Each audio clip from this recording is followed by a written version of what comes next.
Hoy hablaremos sobre las guerras clon, pero con una pequeña particularidad. Hablaremos de las guerras clon tal y como eran antes. Y con antes no me refiero a antes del canon, con antes me Hace refiero más o a menos antes de que medio fueran año, el públicas. youtuber de Yo os Star daréis un Wars, resumen Darcefan, completo de que las en paz guerras clon de descanse, Discord. subió un video en el que explicaba cómo era el concepto que se tenía de las historias de la guerra de los clones antes de que llegara la serie de televisión de Clone Wars. Es decir, entre los años 2002, que se dio luz verde para explotar el concepto en cómics, novelas y videojuegos, y por supuesto la serie de televisión de Genndy Tartakovsky, hasta el 2008, en donde la película y serie de Clone Wars terminó por definir la estética, narrativa y tono que tendría el conflicto de forma más oficial, unificando el estilo de estas historias. Desde entonces no han sido pocos los que se han acercado conmigo a decirme cosas como: pero Feanor, Cefa nos explicó cómo era la guerra de los clones en los tiempos de las precuelas, pero ¿cómo se creía que era ese conflicto antes de eso, en los tiempos de la trilogía original? Pues para explicar eso, estamos aquí el día de hoy.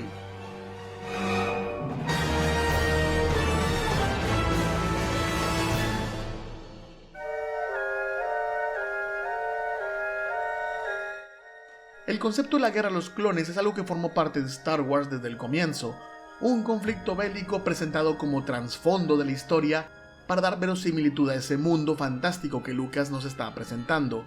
Es decir, para poner un énfasis en que antes de que llegáramos a la sala de cine, ese universo era real y ocurrían cosas en él.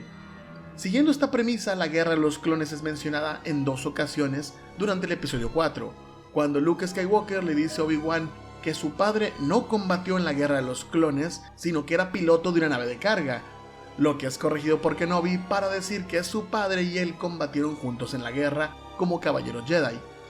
Algo gracioso es que ambas versiones fueron reales a fin de cuentas. Y segundo, cuando el mensaje holográfico de la princesa Leia comenta que Obi-Wan combatió bajo las órdenes de su padre durante la guerra, dando a entender que Bail Organa era una especie de líder militar, lo que sí terminó algo jodido en la historia.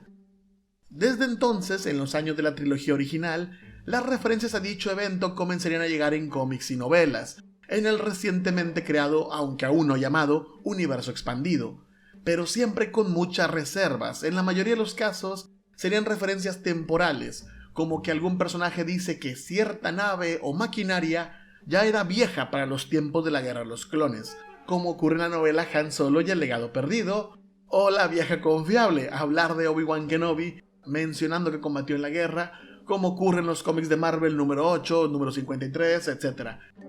Todas estas menciones son tan vagas que realmente no dan información específica de cómo era la guerra. Esto se debe principalmente que en aquellos años Lucasfilm prohibía a los escritores que tocaran el tema porque tenían mucha seguridad en que llegarían a filmar algún día esos eventos en su trilogía de precuelas de Star Wars. Esa misma seguridad comenzaría a perderse a finales de los años 80 y regresaría a mediados de los 90, pero es otra historia. Dentro de las menciones de ese tiempo, que seguramente se escaparon al radar de Lucasfilm, están dos importantes. Para empezar, el cómic Star Wars Marvel número 24 cuenta en retrospectiva una aventura que tuvo Obi-Wan Kenobi en los tiempos de la antigua República Galáctica.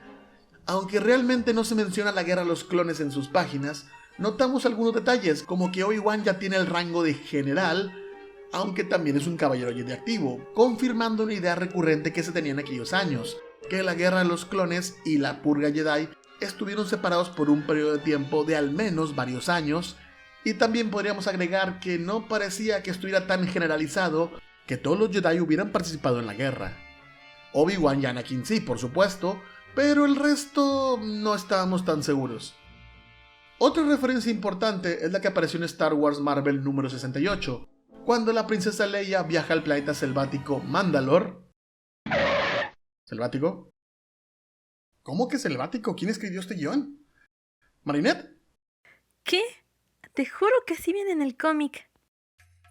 Ok, en Mandalore la princesa Leia se encuentra con un mandaloriano que le cuenta cómo su pueblo se involucró en la guerra de los clones, luchando a favor del Imperio Galáctico cuando Palpatine se convirtió en emperador, marcando un antecedente muy curioso en esa cronología, que situaba primero la transformación de la República a un imperio y luego la guerra de los clones. Algo que seguramente llamó la atención de Lucasfilm porque tras terminar ese arco en Mandalore en Star Wars número 69, La Guerra de los Clones no volvió a ser mencionada jamás en los 40 números siguientes de la serie Star Wars de Marvel. Tendríamos que esperar 5 años más, como ya les dije, cuando la esperanza por hacer las precuelas se estaba perdiendo, cuando volvimos a saber más del tema de la guerra, esta vez por los suplementos del juego de rol de Star Wars de West End Games, con la peculiaridad de que ahora se comentaba sobre la participación del planeta Alderaan en aquel conflicto, dándole cierta importancia a la casa gobernante y su participación militar, con esto haciendo más coherente lo que dice la princesa Leia en el episodio 4, sobre que su padre combatió con Kenobi en la guerra, bla bla bla. Todo esto principalmente mencionado en el suplemento Tatooine Manhunt, donde por desgracia también se nos da a entender que la formación del Imperio Galáctico se dio luego de la Guerra de los Clones, a diferencia de la versión de los cómics de Marvel. Cosas que pasan en la continuidad de Star Wars y no sería la última en ese tema que estamos tocando. Y si se preguntan entonces cómo ha sido el cambio de Alderaan como planeta bélico involucrado en la guerra a un Alderaan completamente desarmado visto en el episodio 4, esto se justifica en el suplemento Cementerio de Alderaan, donde explican que el planeta pasó a ser totalmente pacífico luego de terminar la guerra. ¿Bien jugado, West End Games? Estos datos son interesantes, pero sutiles comparado con lo que vino después, ya que al principio de los años 90 tendríamos nueva información de la Guerra de los Clones de dos nuevos licenciatarios de Star Wars, la editorial Bantam Spectra y Dark Horse Comics. Esto seguramente se debió a que eran los inicios de la colaboración con estas empresas y Lucasfilm, porque en materiales posteriores ya se reservaron mucho el tema de la Guerra de los Clones. Las referencias más atrevidas y relevantes están en las primeras obras de cada empresa. Primero, Bantam Spectra llegó con la trilogía de la Nueva República, la trilogía de Throne, en donde el antagonista de la historia utiliza precisamente clones, que de hecho forman parte esencial de su plan para combatir a la Nueva República, consiguiendo activos que puedan hacer funcional la adquisición de la flota Katana.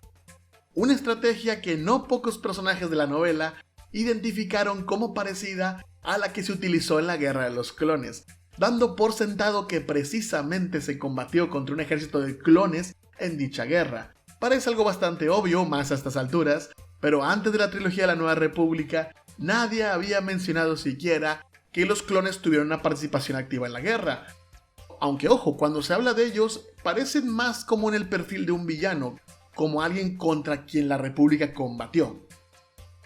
Hay muchas más menciones de clones en las novelas, desde que existe tecnología de clonación que el emperador tenía reservada para usos especiales, guiño guiño, pasando por un Jedi oscuro que fue clonado y que ahora cuida la tecnología dejada por el emperador, y hasta menciones sobre que los procesos de clonación acelerada hacen a los individuos inestables física y psicológicamente.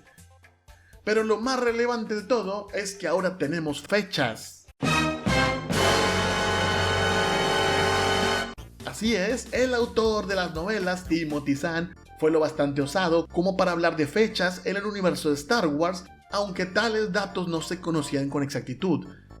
Se menciona por ejemplo que Jorus Koubat y otros Jedi oscuros causaron problemas durante la Guerra de los Clones hasta que fueron derrotados entre el año 30 y 35 antes de la novela, es decir, entre 21 y 26 años antes de la batalla de Yavin, una fecha bastante parecida a la que terminó siendo. Pero no todo podía quedar tan bonito, porque sumado a lo anterior dicho, también tenemos que considerar que la visión que Thrawn tenía de los eventos era parecida a la de los suplementos de rol. Es decir, que primero ocurrió la Guerra de los Clones y luego ocurrió el auge del Imperio, contradiciendo de nuevo los cómics de Marvel. Y regresando a los cómics, la primera serie publicada de Dark Horse, Imperio Oscuro, no solo trajo el concepto de los clones de nuevo, presentando nuevamente al emperador que sobrevivió gracias a transferir su conciencia a cuerpos clonados, sino que además aportando datos muy sutiles sobre la Guerra de los Clones, comentando que por ejemplo una nave en la que es transportado Luke Skywalker para ver al emperador es llamada nave Calabozo Imperial, que según el protagonista era utilizada para transportar caballeros Jedi durante la Guerra de los Clones. Transportar como prisioneros o aliados supongo que nunca lo sabremos. Quise preguntar al escritor Tom Page, pero seguramente no tiene tantos ánimos para hablar de Star Wars. Lo que sí queda bastante claro con esta pequeña mención es que en el contexto de la historia se consideraba que el Imperio existía para los tiempos de la guerra, igual que en los cómics de Marvel, lo cual no es de extrañar, ya que Imperio Oscuro fue un concepto que originalmente se pensó para ser publicado como una serie de Marvel. Después de estas obras, la guerra se mencionó de nuevo, por supuesto, pero volvemos a las referencias vagas, lo cual es lógico porque a mediados de los 90 Lucasfilm demostró nuevamente su interés por crear nuevamente películas de Star Wars y ya sabemos qué periodo de tiempo iba a abordar. Pero las referencias están allí, como que tal nave es tan vieja como si hubiera peleado en la guerra, o que tal personaje es el hijo o el nieto de alguien que combatió en la guerra, como es el caso de Corran Horn. En las novelas X-Wing Rogue Squadron, donde como dato curioso parecían estar acercándose un poco más el periodo de tiempo que separaba la guerra, la purga y la ascensión del imperio. Quizás George Lucas dio algunos comentarios, no podríamos saberlo. Y para terminar, tuvimos en 1998 la última aportación de este tema, previa a las precuelas, de la mano nuevamente de Timothy Zahn. ¡Ajá! ¡Volviste por más!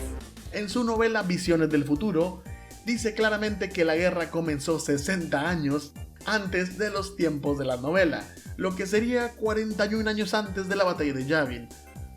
Poco después de esto llegó la amenaza fantasma, la que comenzaría a definir la forma y la estética que llevaría Star Wars a partir de ese momento, dejando muy atrás las interpretaciones, correctas o no, que tenían los autores antes de ese tiempo. En conclusión, respondiendo a la pregunta que hicimos originalmente, ¿cómo era la guerra de los clones antes de las precuelas? Realmente aquí tenemos dos respuestas. Los cómics lo vieron siempre como una guerra entre el Imperio Galáctico y sabrá la fuerza que cosa, en donde se obligó a combatir a los mandalorianos en favor del Imperio, con una república que ya no estaba en funciones, y los caballeros Jedi podían o no estar involucrados directamente en el conflicto. Esta era una tendencia común en los cómics de Star Wars, que presentaba a los Jedi muy independientes y desligados del gobierno, cosa que cambió completamente con la amenaza fantasma. Para las novelas y las guías de los juegos de rol, la visión era muy diferente.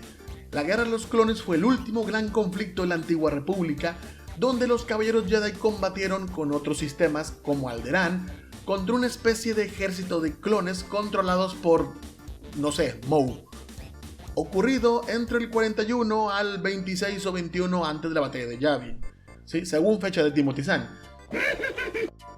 Es fácil ver que la versión de las novelas se parece mucho más a lo que terminó siendo la Guerra de los Clones, aunque con sus matices diferentes. Igual ambas versiones fallan en el hecho de que no consideran que el final de la guerra, el nacimiento del Imperio y la caída de los Jedi no fueron eventos aislados, sino que ocurren prácticamente al mismo tiempo, aunque igual no había cómo saberlo. No es de extrañar que las guías antiguas contengan tantas contradicciones y menciones extrañas como que los caballeros Jedi lucharon contra los mandalorianos en la Guerra de los Clones, algo que se decía mucho en los artículos de curiosidades de los 90, a pesar de que no hay evidencia de eso en ninguna historia. Y supongo que es todo por hoy, amigos. Este es el tema que ya tenía pendiente tratar desde hace mucho tiempo. Espero les haya aclarado las dudas, siendo que es algo que me preguntan mucho cuando hago directos en mi canal secundario. Porque si no lo saben, tengo un canal secundario donde juego videojuegos y hablo de cosas random comúnmente, por si quieren darle un vistazo. Y si tienen otra duda que quieran que aclare sobre Star Wars, no duden en dejarme en los comentarios. Por ahora es todo, amigos. Un saludo y hasta la próxima.